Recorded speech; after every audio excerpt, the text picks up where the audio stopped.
Lundi 15 mars 2021, il est 10 h. Bienvenue dans le Flash Info. Ce projet a été élaboré par l'Observatoire de la fluidité routière et par l'organisation du corridor Abidjan-Lagos. Il s'agit du PAMO7, projet d'appui à la modernisation du secteur des transports et la facilitation du commerce. Le PAMO7 vise à améliorer l'environnement et la sécurité des services de transport.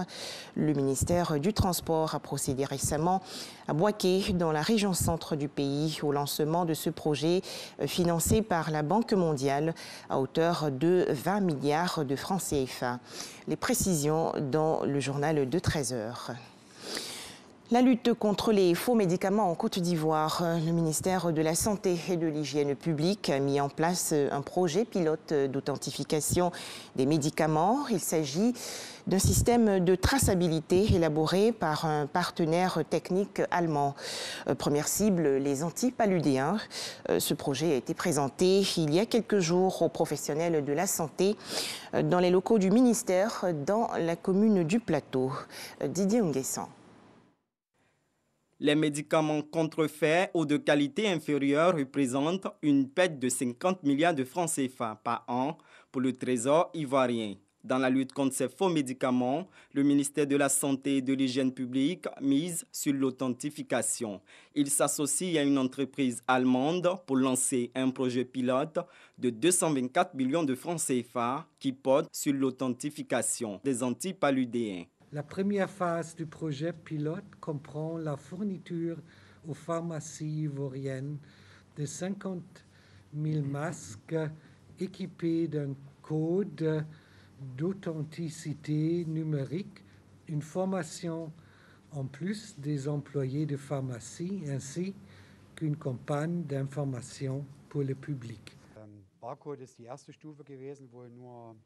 Le grand avantage de cette technologie, c'est qu'elle est, à part des médicaments, elle est applicable à tous les produits disponibles. On peut le voir, par exemple, même dans les produits de l'aéronautique. La première fois qu'on l'applique sur les médicaments, c'est ce projet en Côte d'Ivoire, ce qui permet à la Côte d'Ivoire d'être dans l'avant-garde.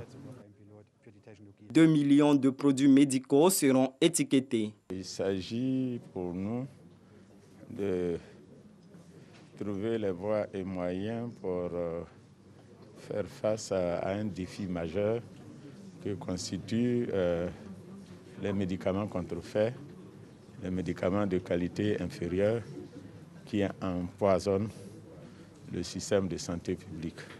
Le ministère de la Santé est donc ouvert à toute solution. Les faux médicaments causent 116 000 morts par an dans le monde.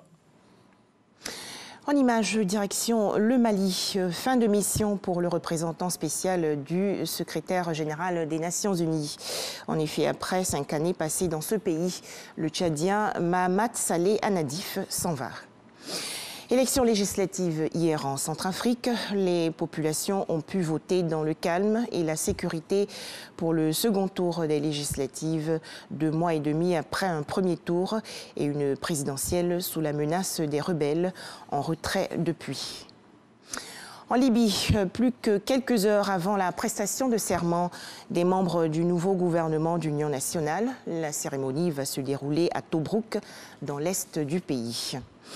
Enfin, en Birmanie, 70 morts selon les Nations Unies. C'est le bilan de la répression des manifestations contre le coup d'État militaire.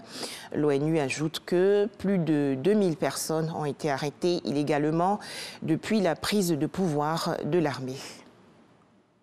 Voilà, merci de nous avoir suivis. À 13 h, le journal.